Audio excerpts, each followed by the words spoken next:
सेथियाव इसोरखौ हामबाय होनदों आरो नैथियाव भिडिअ नायगिरि नोंथांमोन साफ्रोमखौबो फोरबो जिसुनि मुङै हामबाय होनदों। जिसु ख्रिस्ट फैफिननायनि सिगां मानसिफोरनि आखुआ माबायदि जागोन, जोबनाय बिसारनि समनि खाथियाव मानसिफोरनि आखुआ माबायदि जागोन, जोङो इसोरनि बोसोननि जुगिदि मोनथिना थानि। सेथियाव मानसिफ्रा गाव गावखौल' अनग्रा जागोन। गाव गावखौल' अनग्रा गोबां रोखोमनि दङ। समनि आंखालनि थाखाय आङो गासै बाथ्राखौबो बिजिरनानै होनो हानाय नङा, अब्लाबो मोननैसो नोंथांमोननि गेजेराव शेयार खालामनोसै।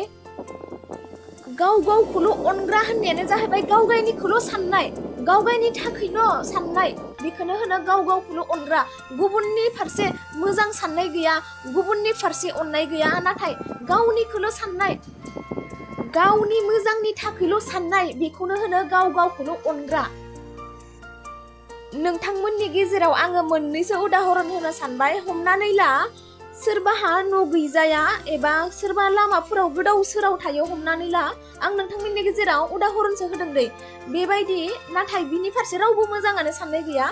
बिनि फारसे बिथाङा जेन थैसो थांसो माबायदि जिउ खुंगोन, बिथांखौ माबायदि जोथोन लानांगौ, बिथांखौ माबायदि आदर खालामनांगौ, बिथांखौ लाबोनानै माबायदि जोथोन लानांगौ, माबायदि गावनि आंगो बायदि बेबहार खालामनांगौ, बिनि फारसे सानिखौनो होनो गुबुननि थाखाय मोजां सानि, गावनिखौल' सानग्रा। आरो नैथि उदाहरन आं नोंथांमोननि गेजेराव होनो सानबावबाय। हमनानै ला सोरबा बोराय बुरै देहा जोबनाय अबस्था गैयि।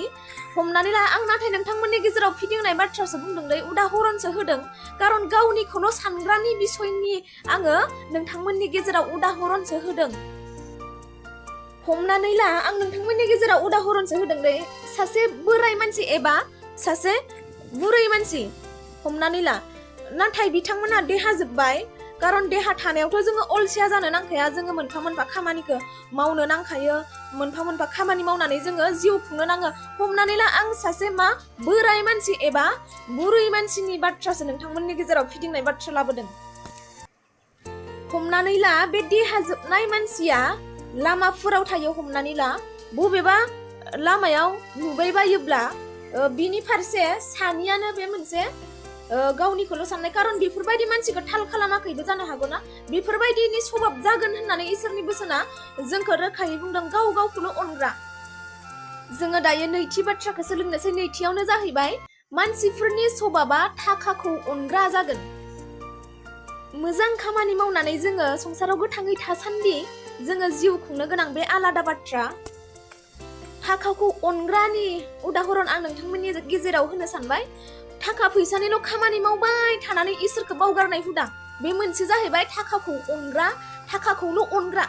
इसोरनि बोसोन फारसे थाल गैला, एथिं थाखानि फारसेल' थाल, थाखानि फारसेयावल' थाल खालामग्रा, बेनो जाहैबाय नैथि बाथ्रामोन। दायो जोङो थामथि बाथ्रायाव थांनोसै। थामथियावनो जाहैबाय थिफुदला दुगा जागोन। थिफुदला दुगानि बिसय आङो नोंथांमोननि गेजेराव मोनसेल' उदाहरन होनो सानबाय। थिफुदला दुगा होननायानो जाहैबाय गावखौ गोगानाय एबा साननैसोनि जिउ नंखाय गोहोखौ लानानै गावखौ देरहासार खालामनो नागिरनाय, बेनो जाहैबाय थिफुदला दुगा। मानसिनि गोहोआ नंखायसो साननैसोनि उनावनो मानसिनि जिउआ बे बुहुमनिफ्राय नागारनानै थांनो गोनां जायो, खारन गावनि देहाखौनो जोथोन लानो हायि अबस्था, बेबादि जायो मानसिनि अबस्थाया। गावजों समान रावबो हाया होननाय बादि गावखौ देरहासार खालामनाय हुदा, बेनो जाहैबाय थिफुदला दुगा हुदा। दायो जोङो ब्रैथि बाथ्रायाव थांनोसै। ब्रैथि बाथ्रायानो जाहैबाय बासिग्रा जागोन। गोबां रोखोमनि बासिनाय स्वभाब, आं गासै बासिनाय स्वभाबखौ नोंथांमोननि गेजेराव बिजिरनो होनो थाखाय समनि आंखालनि थाखाय आङो बुंजोबनो हानाय नङा।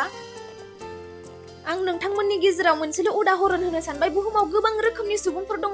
साफ्रोम सुबुंफोरखौबो बबेबा बिसयाव जुदि बासिनायनि बाथ्रा बुंदोंब्ला, बासिनायनि बाथ्रा सानदोंब्ला, बाथियाव जाहैबाय बिमा बिफाखौ मानियै। बिमा बिफाखौ मानियै सभाबानो जाहैबाय ख्रिस्टियान न'खराव जोनोम मोननानै इसोरनि इच्छा बायदि बाथ्रा बुङि, ख्रिस्टियान न'खराव जोनोम मोननानै इसोरनि इच्छा बायदि जेब्लायबो जिउ खुङि, बिमा बिफाखौ मानियै। खारन ख्रिस्टियान बिमा बिफानियाव जेन जोनोम मोनदों होननानै खारन सिनाकियानो गैयि बायदि, बेखौनो होनो बिमा बिफाखौ मानियै।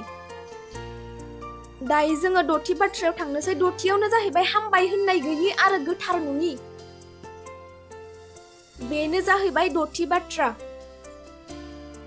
बेनो जाहैबाय दथा बाथ्रामोन। जोङो दथा बाथ्रा दिनै मोनथिनो हाबाय।